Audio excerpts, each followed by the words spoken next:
দেশ যখন অস্থির, দেশ যখন উত্তেজনার আগুনে তপ্ত হচ্ছে, নানা রকমের সমালোচনা হচ্ছে সরকারকে নিয়ে, সেনাবাহিনীকে নিয়ে, সেনাবাহিনী সরকার মুখোমুখি এমন আলোচনা হচ্ছে, সরকার আদতেও সবার সঙ্গে সমঝোতা করে টিকতে পারবে কিনা সেই আলোচনাও যখন হচ্ছে, সচিবালয় যখন উত্তপ্ত, এনবিআরের আমদানি রপ্তানি কার্যক্রম থেমে গেছে এনবিআরের কর্মবিরতির কারণে, সব মিলিয়ে 25 বিসিএস ক্যাডাররা তাদের কর্মবিরতি পালন করছে।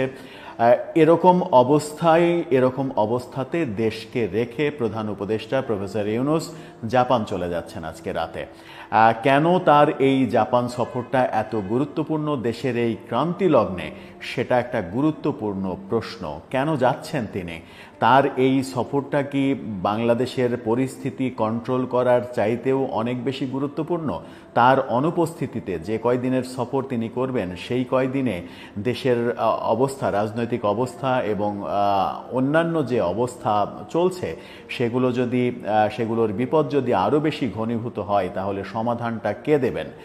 তিনি কি অনলাইনে সব কাজ করবেন? সেই সকল প্রশ্নের উত্তর খুঁজব এই ভিডিওতে। কেন প্রধান উপদেষ্টা আজকে রাতে জাপান উড়াল দিচ্ছেন? প্রধান উপদেষ্টা আজকে 4 দিনের সফরে জাপান চলে যাচ্ছেন। সংবাদ মাধ্যম এই খবরটা নিশ্চিত করেছে, আপনারা শিরোনামটা দেখে নিতে পারেন। 4 দিনের সফরে রাতে জাপান যাচ্ছেন প্রধান উপদেষ্টা। জাপানে নিক্কই সম্মেলনে অংশ নিতে তিনি এই সফরে যাচ্ছেন। নিক্কই সম্মেলনটা তার কাছে কি এতই গুরুত্বপূর্ণ হয়ে গেল যে বর্তমানে দেশের যে পরিস্থিতি চলছে, সেই পরিস্থিতি মোকাবেলার চাইতে সেখানে অংশগ্রহণটা এত গুরুত্বপূর্ণ? এই ব্যাপারে জুলকারনাইন শাহের সামাজিক যোগাযোগ মাধ্যম ফেসবুকে একটা পোস্ট দিয়েছেন। সেই পোস্টটা, যদিও ইংরেজিতে পোস্ট দিয়েছেন, সেই পোস্টটা যদি আপনারা পড়েন এবং বাংলায় তর্জমা করে তার মাঝে যা বোঝার চেষ্টা করেন, তাহলে সেটা ভয়ানক।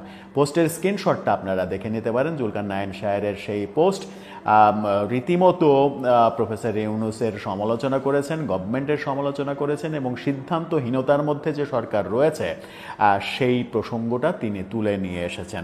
গণমাধ্যমে খবর হওয়ার আগেই যদিও তিনি পোস্টটা দিয়েছিলেন। গণমাধ্যম কি বলছে? গণমাধ্যম বলছে ভারপ্রাপ্ত পররাষ্ট্র সচিব রুহুল আলম সিদ্দিকী এই তথ্য নিশ্চিত করেছেন যে জাপান যাচ্ছেন আজকে রাতেই প্রধান উপদেষ্টা। বলেছেন, সফরকালে বাংলাদেশ জাপানের মধ্যে 7টি চুক্তি সমঝোতা স্মারক স্বাক্ষরিত হওয়ার কথা। এর মধ্যে সরকারির পাশাপাশি বেসরকারি পর্যায়ের চুক্তিও রয়েছে। তার মানে বেসরকারি চুক্তি, এবং শোনা যাচ্ছে জনশক্তি রপ্তানির ক্ষেত্রে একটা আলোচনা জাপানের সাথে হবে। সম্প্রতি আপনারা নিশ্চয়ই জানেন যে জনশক্তি রপ্তানির ক্ষেত্রে প্রফেসর ইউনূসের গ্রামীণ ব্যাংক সংশ্লিষ্ট একটি প্রতিষ্ঠানকে লাইসেন্স দেওয়া হয়েছে। সেটা নিয়েও চতুর্দিকে বিতর্ক তৈরি হচ্ছে যে নিজের ব্যবসা প্রতিষ্ঠানের দুতিয়ালি করতে প্রধান উপদেষ্টার পদ ব্যবহার করে তিনি জাপানে কোনো মিটিং করবেন কিনা, এই আলোচনাও চতুর্দিকে চলছে। এই রাষ্ট্রপক্ষ থেকে জানানো হয়েছে এই সফরকে শুধুমাত্র সম্মেলনে অংশগ্রহণের মধ্যে সীমাবদ্ধ না রেখে দ্বিপাক্ষিক সম্পর্কের দিক থেকে গুরুত্বপূর্ণ মনে করছেন সচিব।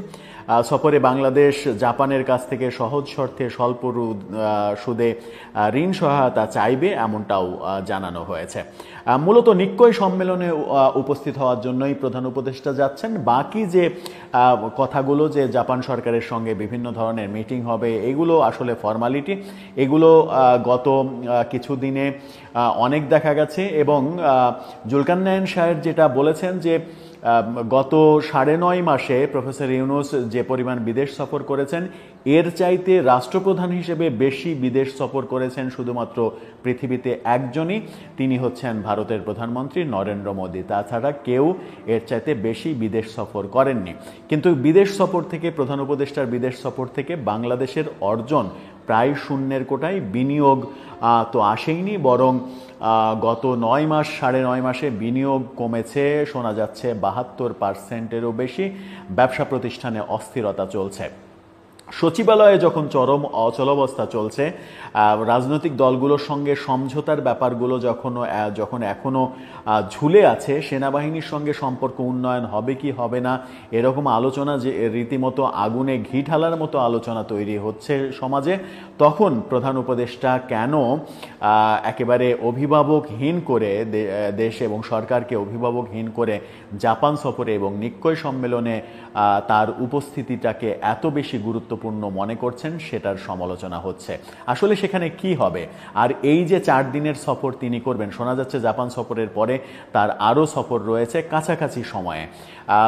এই যে সফরগুলো, এই সফরগুলো থেকে আদতে কোনো অর্জন হচ্ছে না বলেও সমালোচনা রয়েছে। কিন্তু জাপান সফরে যে 4 দিন থাকবেন, সেই 4 দিন যাওয়া আসা মিলে যদি 6 দিন হয়, তাহলে এই 5-6 দিন দেশ যে অনিশ্চয়তার মধ্যে থাকবে, সেই অনিশ্চয়তার মধ্যে দেশে যদি আরও খারাপ পরিস্থিতি তৈরি হওয়ার সম্ভাবনা যথেষ্ট রয়েছে। কারণ বিএনপির সঙ্গে সমঝোতা হয়নি, ঢাকা দক্ষিণের মেয়র ইস্যু ঝুলে আছে, সচিবালয়ে রীতিমতো দাবানলের মতো আন্দোলন চলছে, আর্মিকে এখনো সমঝোতায় আনা যায়নি। এরকম পরিস্থিতিতে আমার মনে হয় যে তার এই দেশ ত্যাগটা একটু রিস্কি হয়ে যায়।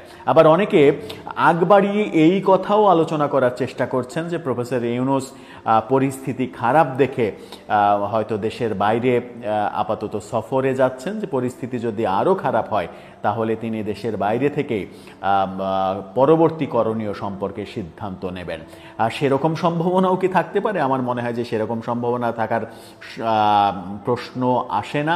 কারণ প্রফেসর ইউনূসের মতো একজন পৃথিবী বরেণ্য মানুষ দেশের বাইরে যেয়ে লুকিয়ে লুকিয়ে দায়িত্ব ছেড়ে দেবেন কিংবা বলবেন যে তোমরা তোমাদের মতো করে চালাও, আমি আর এগুলো দেখতে পারবো না, এরকম কোনো সম্ভাবনা নিশ্চয়ই তিনি ঘটাবেন না। সেরকমটা জাতি প্রত্যাশাও করে না। কিন্তু প্রশ্ন উঠেছে জাপান সফরে এই মুহূর্তে দেশের অত্যন্ত ক্রান্তি লগ্নে তিনি কেন যাচ্ছেন, কেন যেতে হচ্ছে, পেছনের কারণটা কি?